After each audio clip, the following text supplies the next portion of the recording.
Hi, Vicky Kelty here, and today's episode is all about getting creative with your listening. So, my listening study stats are 1 hour, I was going to say 1 minute, 1 hour and 2 minutes listening. And that's just what I documented. I also had more time away from the computer that I was listening to TV shows and doing activities, which I will be talking about in a moment. But the amount of time will remain a mystery because I didn't document it. My leisure stats.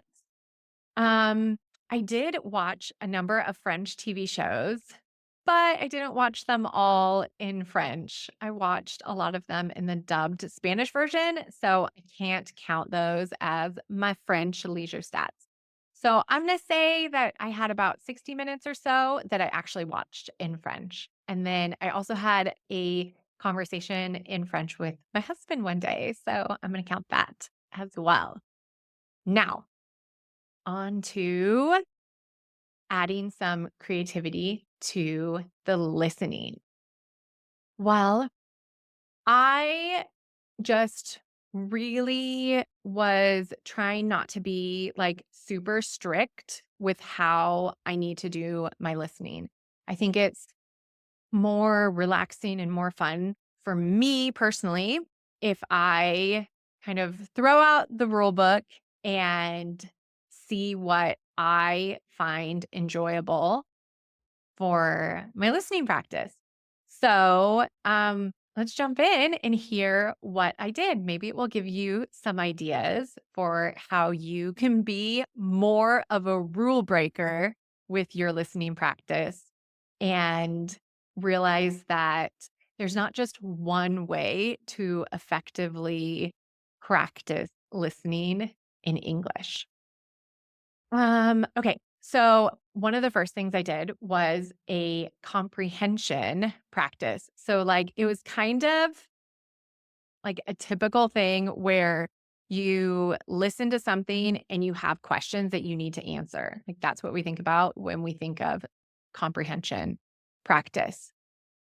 And so that's what I intended to do going in. And what I decided in the beginning was I'm going to listen to the video. And when I pressed play, I said, you know what? I'm not even going to put on subtitles. I'm just going to see what I understand. So I listened to half of the video and then I was like really, really exhausted. It just wore me out. So I said, okay, well, I'm just going to pause it and I'm going to come back another day. So I wrote when I had stopped listening and I didn't do any of the comprehensive questions. I just left it and that was that. I came back in a couple of weeks and I was ready to go, energized, and I pressed play and I said, "You know what? I'm going to put on the captions and just have some French help from whatever the automatic YouTube transcriber thing gives me." And so I watched the second half of the video using those captions to help me. And then it was time to answer the questions. And I realized that I didn't want to.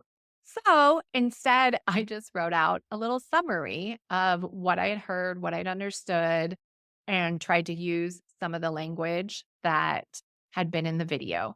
And that was my practice. And that felt really good to me. I didn't feel like doing those comprehension questions. I didn't feel like going back through the video and trying to find the exact thing. I didn't have the answers to it either. And so that wasn't really helpful.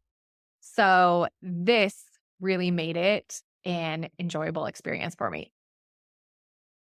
Second listening practice that I did. So I was watching a new TV show and I decided that I wanted to focus on vocabulary. And I thought, okay, how can I watch this TV show and get vocabulary practice out of it? I decided to read the plot of the TV show, get an idea for what like the main topic would be. And this one happened to be about an influencer, like this social media influencer. And I thought, okay, what vocabulary related to social media could possibly come up. So I made a list. I used a dictionary to help me think of words to add to the list. Got all that done, started watching the episode, and it was so fun. It was like my own personal game of bingo because every time that one of the words on my list was in the TV show, I was like, "Oh my gosh, I guessed it. Oh my gosh, they said it again."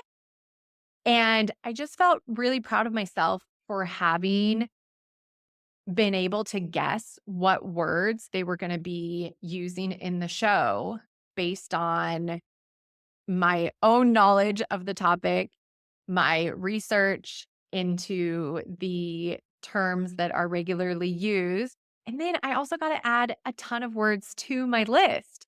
So I ended up with even more vocabulary that they used in the episode themselves. So it wasn't a translated version, it was the French original version. So then I felt like this is real language that they would use. And I'm getting to hear it in practice and I'm documenting it. And now I can use it and feel confident that this is what somebody would actually say in French. So that just felt really good. So, yeah, I don't know. Maybe you're getting some ideas already. And the last one that I'll share with you is I decided to listen to just a little clip of a TV show that I was watching I was actually watching it in Spanish. And I was like, okay, let's take advantage of the fact that I'm listening to it in Spanish right now. And instead of punishing myself and making myself feel bad for not listening to the French version, we're going to just use it. So I took the, um, I just pressed play from where I was at. I didn't know exactly what they were going to say next. And it ended up being the perfect moment because it was just like this daily French conversation, like a greeting. And it wasn't the technical part of the show because we're talking about like one of these detective shows and some of the language they can use, like if they're in the morgue, he's going to use some really technical language that I would probably never need to know. But with this, it was at home. And so they were having a conversation, the father and the daughter, and the father had just come home. So he greeted her and she made a comment about him being late. And I was like, oh my gosh, I think I know how to say this. And so I heard what they said in Spanish, and then said to myself, okay, this is what they would have said if it had been in French. This is my guess. And so I wrote down my guess and then I rewound it. I pressed play and I changed it to French and I played it again. And I only had the subtitles in Spanish because that's the only option I had. But I was able to see from that little bit, because it was super short, but I was able to see from that little bit that I had got it almost 100% correct. And I was so proud of myself that, like, sometimes we just need to have these really nice little validating activities to let us know that we can understand things in the language that we're learning. And also, we can add to our vocabulary, we can add to our pronunciation, and that we can use the skill of listening to improve on these other skills. So, there you have it. Those are the three things that I tried for my listening, and really, they just occurred. So, I went into the listening and I said, I don't want to do it this way. I'm going to try doing it this other way. Didn't make any rules for it, just kind of winged it. Whatever happened, happened. And the next time I do listening, maybe I'll do a more traditional way. Maybe I won't. We'll see.